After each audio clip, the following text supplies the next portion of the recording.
Radio Univers, le 13h.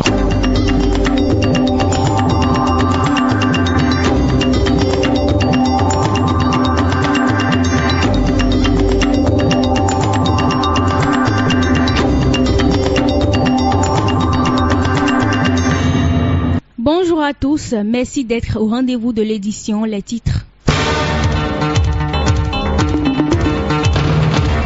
Les discussions dans le cadre de la célébration de la Journée mondiale de la liberté de presse ont porté sur l'importance du journalisme et de la liberté d'expression dans le contexte environnemental mondial actuel. Objectif, rappeler au gouvernement leur obligation de respecter le droit de liberté d'expression des hommes des médias. Vous suivrez dans quelques minutes le rôle des acteurs des médias dans la préservation de l'environnement.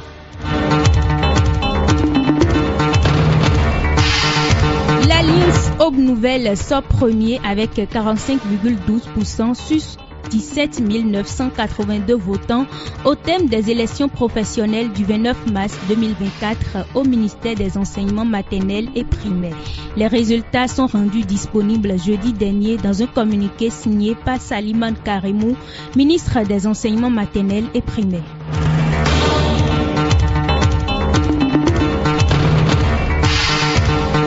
L'Université de l'Union africaine organise à partir de 14h un séminaire sur les meilleures techniques de réussite au baccalauréat. Ce séminaire est ouvert à tous les élèves de la classe de terminale. Il va être animé par Félix Cambiné, enseignant à l'Union africaine, spécialiste en communication.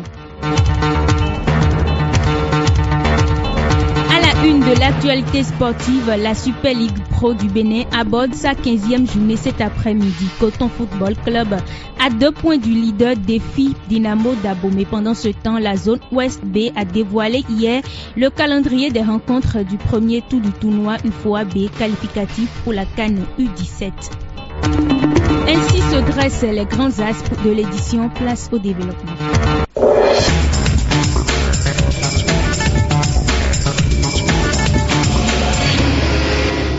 Bienvenue à tous. L'École nationale des sciences et techniques de l'information et de la communication, ENSTIC de l'Université d'Abomey-Calavi, a organisé hier une communication. Ceci dans le cadre de la célébration de la Journée mondiale de la liberté de la presse. Médias au service de la préservation de l'environnement au Bénin est le thème qui a été au cœur de cette activité. Pour Ferdinand Poré, directeur de l'ENSTIC, cette journée met en lumière le rôle important que jouent les journalistes au Bénin. En réalité, le 3 mai rappelle au gouvernement la nécessité de respecter leur engagement en faveur de la liberté de la presse. C'est aussi une journée de réflexion entre professionnels des médias sur les questions de liberté de la presse et d'éthique professionnelle. C'est également l'occasion de célébrer les principes fondamentaux de la liberté de la presse, d'évaluer la liberté de la presse à travers le monde, de défendre l'indépendance des médias et de rendre hommage aux journalistes qui ont perdu leur vie dans l'exercice de leur profession. Cette édition met en lumière le rôle significatif joué par la presse, le journalisme, l'accès à la diffusion de l'information pour assurer un avenir durable qui respecte les droits des individus, leur diversité de voix et l'égalité de genre. L'activité s'est déroulée dans l'amphithéâtre Idriss Déby Itno du campus d'Abomey-Calavi. Que font les médias aujourd'hui pour préserver l'environnement? Qu'est-ce qu'ils devraient faire ou encore qu'est-ce qui les empêche de faire ce qu'ils devraient faire? Ce sont ces interrogations auxquelles ont répondu l'expert en communication et médias Tanguy Agoy hier au cours de cette journée. Le thème de la communication est intitulé « Médias au service de la préservation de l'environnement au Bénin ». Rebecca Kafoui-Kansou nous fait le point. La médiatisation des questions relatives à la préservation de l'environnement au Bénin est pour la plupart liée à l'actualité. Les informations environnementales, selon le communicateur, sont basées sur les commémorations annuelles et les faits d'actualité. Dr Tanguy Agoy, expert en communication et médias et spécialiste de l'aménagement vert en milieu urbain. Les médias ne parlent d'environnement que lorsqu'il y a une actualité qui appelle à cela. Ou alors que le journaliste a une situation dans son environnement et qu'il l'oblige ou l'amène à évoquer cette situation en tant que journaliste. Et donc vous verrez que quand le 1er juin va arriver, tous les médias vont parler d'environnement. Quand il y aura peut-être une situation où une ordure qu'on n'a pas ramassée quelque part, les médias vont en parler et puis ça passe le lendemain.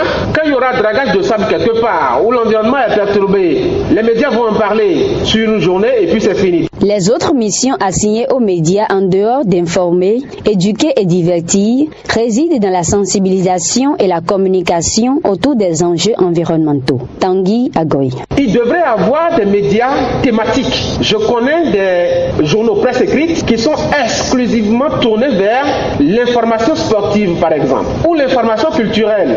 Mais l'information environnementale, il n'y en a presque pas. Il y a que les médias ne se mobilisent pas aussi pour les enjeux environnementaux. C'est-à-dire que si vous voyez un média aujourd'hui à Cotonou diffuser une information concernant l'environnement, c'est forcément parce qu'un acteur touché par la question environnementale l'a d'abord interpellé. Le phénomène de manque de spécialisation et de rentabilité de la question environnementale reste les défis auxquels les médias béninois sont confrontés au quotidien.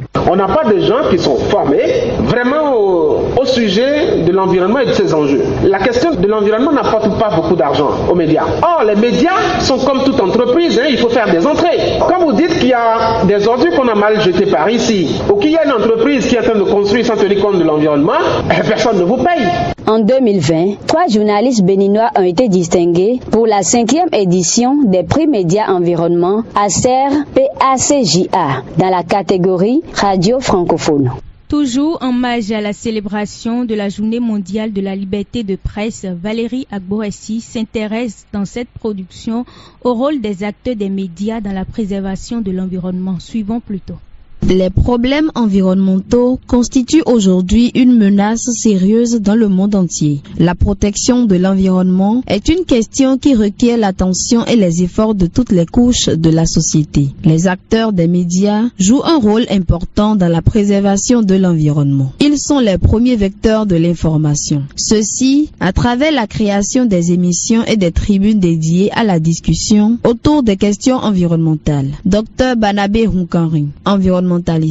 Les journalistes ont un premier rôle à jouer dans la transmission de l'information juste à la base. Grâce à des émissions, grâce à des colonnes réservées dans des organes, grâce aux émissions en langue qui sont organisées sur la protection de l'environnement dans plusieurs quotidiens, dans plusieurs organes de presse aujourd'hui, l'information sur la protection de l'environnement atteint beaucoup plus de monde. C'est très heureux de constater que plusieurs acteurs des médias se sont spécialisés dans la protection de l'environnement et donc ça porte des fruits puisque à plusieurs niveaux maintenant les gens sont compris et intègrent désormais les préoccupations environnementales dans les projets de développement. Les acteurs des médias doivent s'assurer de transmettre l'information liée à l'environnement sans effrayer la population. Tout en donnant l'information, les journalistes peuvent aussi proposer des solutions adéquates à chaque situation de crise, recommande Inès Kwasi Nanga, journaliste environnementaliste et directrice de Terre à Terre Bénin. Les acteurs des médias dans la préservation de l'environnement ont un rôle capital, celui d'informer sans alarmer. Parce que l'environnement, pour la définition la plus basique, c'est tout ce qui nous entoure. Il faut être juste avec les termes scientifiques et idéalement expliquer en langage terre à terre avec des experts qui viennent montrer les points clés de cette information-là, mais en même temps, s'il y a moyen, présenter les solutions, parce que la plupart du temps, quand il y a des sujets sensibles, informer et permettre la bonne compréhension pour une bonne prise de décision, c'est capital aussi. La célébration de la Journée mondiale de la liberté de la presse est à sa 31e édition cette année. Un autre volet dans cette édition, un pôle des innovations et des créations est instauré et inauguré hier ici à l'université d'Abomey-Calavi. Unipod est un centre qui va s'intéresser aux créativités et aux innovations des jeunes, plus précisément la couche estudiantine. Ministre de tutelle, équipe rectorale et représentants résidents du programme des Nations Unies pour le développement ont répondu présents à la cérémonie inaugurale. Reportage Rachel Passassi.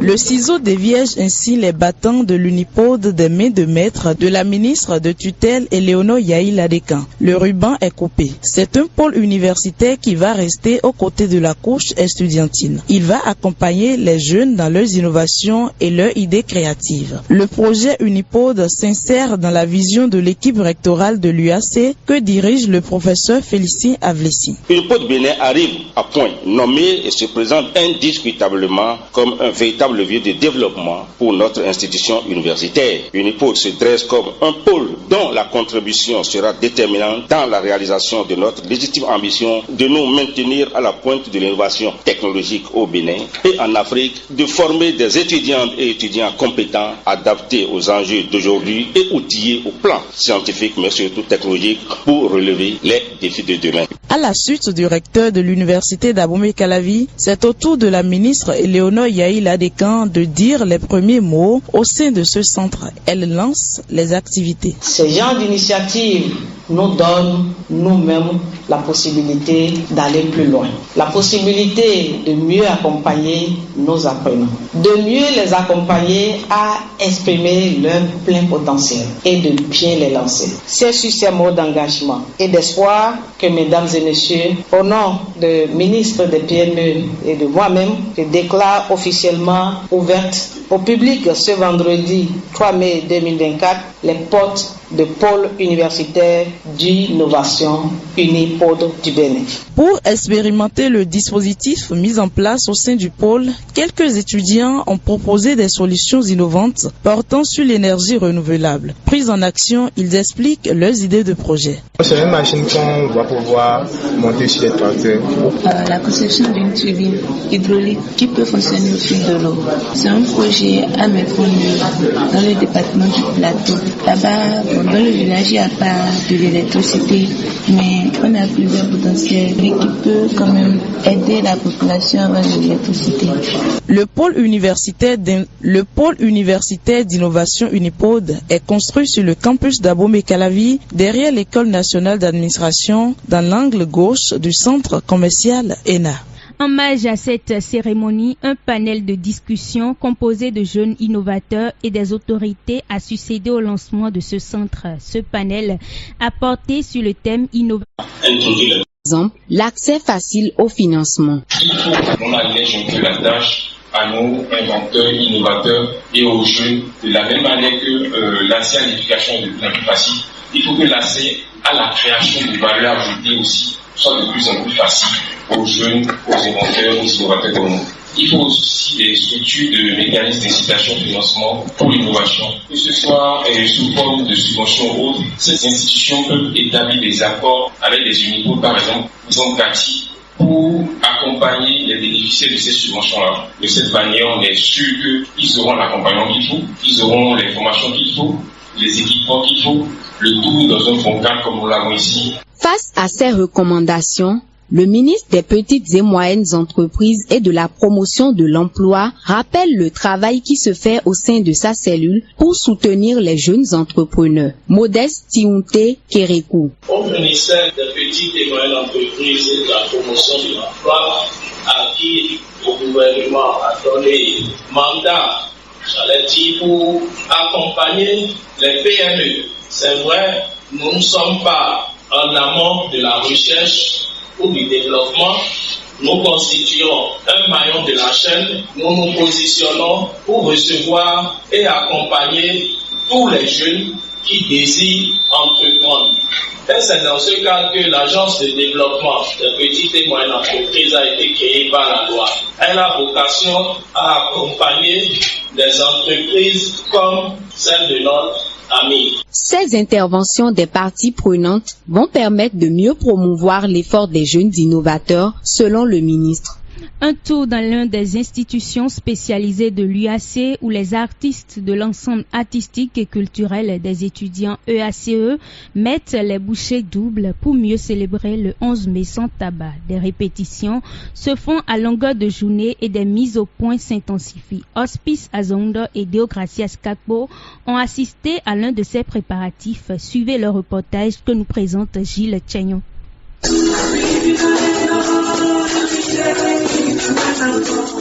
Nous sommes chez les casseurs de l'ensemble artistique et culturel des étudiants EACE. Il est 18h, passé de 40 minutes environ, sous un ciel partiellement couvert. Ils s'activent pour la célébration du 11 mai.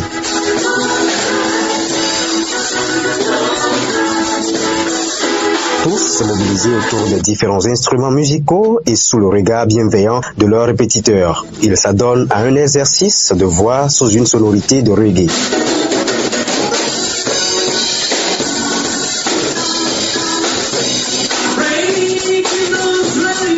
Après cette première étape, s'en est suivie la répétition proprement dite. C'est le moment pour les batteurs, chanteurs et solistes de se donner à la tâche. Il a fallu quelques minutes pour voir ces artistes exposés comme si l'on est déjà le 11 mai. L'ambiance est à son comble. Cet exercice, qui a duré plus de 2 heures, s'est effectué uniquement avec du rythme reggae. Un rythme porté par le Jamaïcain Robert Nesta Marley, alias Bob Marley.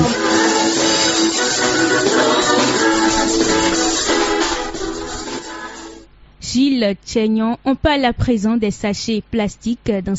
Et il y a également l'incivisme. L'ignorance, c'est quoi? Il y a beaucoup qui ne connaissent pas les méfaits des pratiques qu'ils ont généralement, tels que l'usage des sachets plastiques, etc. Maintenant, l'incivisme, c'est quoi? Il y a des gens qui sont bien informés, mais ont choisi de façon volontaire d'aller à l'encontre de ces principes acquis depuis le bas âge. Donc, ce sont ces phénomènes qui émoussent énormément les efforts d'amélioration du cadre de vie que les autorités ont commencé à émettre depuis toujours. Le combat contre les sachets plastiques passe aussi par le développement de sachets biodégradables, sûrs et financièrement abordables. Dr Isaac Rouingbe. Les habitudes ont la peau dure, mais il est possible bien de changer d'habitude tout de même. Ceux qui sont habitués à la vente des sachets plastiques qui ne sont pas biodégradables peuvent se reconvertir. Il peut y avoir des industries qui peuvent se spécialiser dans la fabrication de ces plastiques biodégradables et ça peut être également source d'emploi. Il s'agit ici de développer une économie autour donc de cette problématique des sachets plastiques de sorte à ce qu'on ait finalement une filière qui soit spécialement dédiée donc aux plastiques biodégradables et donc favorable à la santé. Les sachets plastiques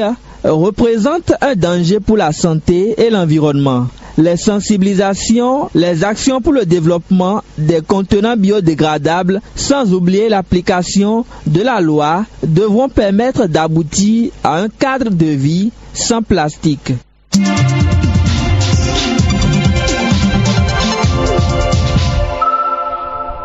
Éducation à présent, le certificat d'études primaires CEP est dans 1 mois. Les candidats à cet examen vont être soumis aux épreuves d'endurance et de lancer de balles en éducation physique et sportive. En ce qui concerne l'éducation artistique, c'est le dessin et non la couture. Le tirage a été effectif dans la journée d'hier.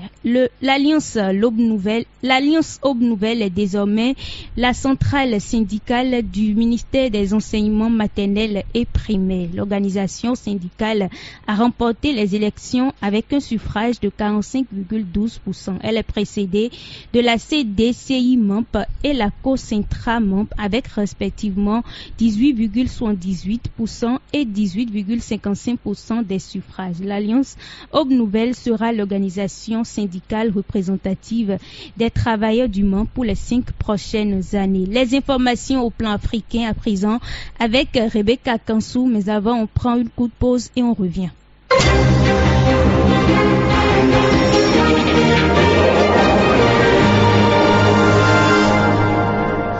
Rebecca Kafoui Kansou, bonjour. Bonjour Yolande Padel. Le département des sciences de la Terre de l'Université Joseph Kizerbo tient aujourd'hui un panel. Placé sous le thème La Carotèque, un patrimoine géologique insoupçonné, se déroule dans la salle des actes PSVT de l'Université Joseph Kizerbo. Le panel a réuni plusieurs étudiants de l'université et les enseignants. Il est animé par Ubin Welmenga, professeur titulaire des universités en géosciences. Sénégal à présent, dans le cadre de la journée d'études consacrée à Adja Kiné Lam, l'université Cheikh Anta Diop de Dakar lance un appel à communication. Cette troisième journée d'études porte sur le thème Ndiakine, l'âme ou l'enracinement et l'ouverture dans la musique tradie moderne, pédagogie du bien et didactique du beau. Prévue pour le 29 juin prochain, elle concerne les étudiants, anciens chercheurs et chercheurs de l'université. En République démocratique du Congo, plusieurs roquettes ont explosé dans les camps de déplacés au sud-ouest du pays. Selon les sources humanitaires, plusieurs morts et blessés ont été enregistrés après les tirs. Du côté du gouvernement, les enquêtes pour connaître l'origine des explosions sont lancées par le chef de l'État congolais Félix Tshisekedi. Il a justement écouté sa visite de travail en Europe pour rentrer ce week-end. À noter que les humanitaires, après cette attaque, ont dénoncé la proximité entre les camps de déplacés et celui de l'armée congolaise. Ils appellent donc l'armée à éloigner des zones civiles son armement. Merci à vous, Rebecca Kafoui-Kansou. Retrouvons à présent Hospice Azongno pour le point de l'actualité sportive. Le journal, la page des sports. Hospice Azongdo, bonjour. Yolande Padonou, bonjour et bonjour à tous nos amis sportifs. Le Tour cycliste du Bénin est à sa 5e étape aujourd'hui, Hospice. Tout à fait. Pour ce 5e tour, les cyclistes vont parcourir une distance de 154 kilomètres comprise entre Agbanizou et Cotonou, mais avant hier qui marquait la 4e étape parcourue entre Wenki et Porto-Novo a vu la victoire de l'Algérien Yassine Hamza. Il s'agit là de sa 3e victoire d'étape. Il est suivi de Leslie Leander, puis le Marocain Ashraf Eddogmi se positionne à la 3e et dernière étape. C'est désormais officiel. La zone Ouest B a publié le calendrier des rencontres du premier tour du tournoi UFOA B qualificatif pour la CAN U17. La première journée de ces rencontres tout à fait va se jouer le 15 mai prochain, puis la deuxième et troisième vont s'en suivre et prendre fin le 22 mai 2024, bien entendu. Logé dans le groupe A avec la Côte d'Ivoire et le pays hôte, le Ghana, les Guépards vont entrer en compétition le 18 mai face à la Côte d'Ivoire. Les demi-finales vont se jouer en opposition croisée entre les deux premiers de chaque groupe. Les deux finalistes seront directement qualifiés pour la prochaine Coupe d'Afrique des Nations des moins de 17 ans. Une avant-dernière information avec vous, Hospice. La Super Ligue Pro du Bénin aborde sa 15e journée cet après-midi. Évidemment, et pour le compte de ce jour, seulement 2 affiches sont au programme. Les Requins de l'Atlantique en déplacement vont défier Dadje à Aplaroé. Les Soraboy vont offrir leur hospitalité aux portugais de l'ASPAC 24 heures plus tard, donc demain. Sobemap va se relancer face à Bani Gansé. Pendant ce temps, Ayema va croiser les crampons avec les Cavaliers de Niki. Coton Football Club à 2 points du leader va essayer de chercher la première place et ce sera face à Dynamo d'Abomey. Loto Popo AS Cotonou Damissa Dragon sont aussi des rencontres à suivre pour le compte de ce TAT 15. Toutes les affiches démarrent à partir de 16h. De la Super Ligue Pro, on parle de la Ligue Pro Suite. La 9e et avant-dernière journée s'ouvre également cet après-midi. 6 grosses affiches sont au programme. Les militaires d'Adidia reçoivent à Tofo, à Francourt, Omnisport, l'entre du stade synthétique de l'université. Dabomey Calavi va abriter la rencontre Aziza Jeff. Pendant ce temps, l'Asvo va se mesurer à Ayinovi. Les étoiles filantes de Godomé en déplacement affrontent la Jack à Ketou. Et là, Yolande, on était dans la zone CD. À présent, dans la zone AB, une seule affiche est au programme. Dynamique va recevoir Tonnerre à Djougou. Rappelons que toutes ces affiches sont prévues démarrer à partir de 16h dans les différents stades.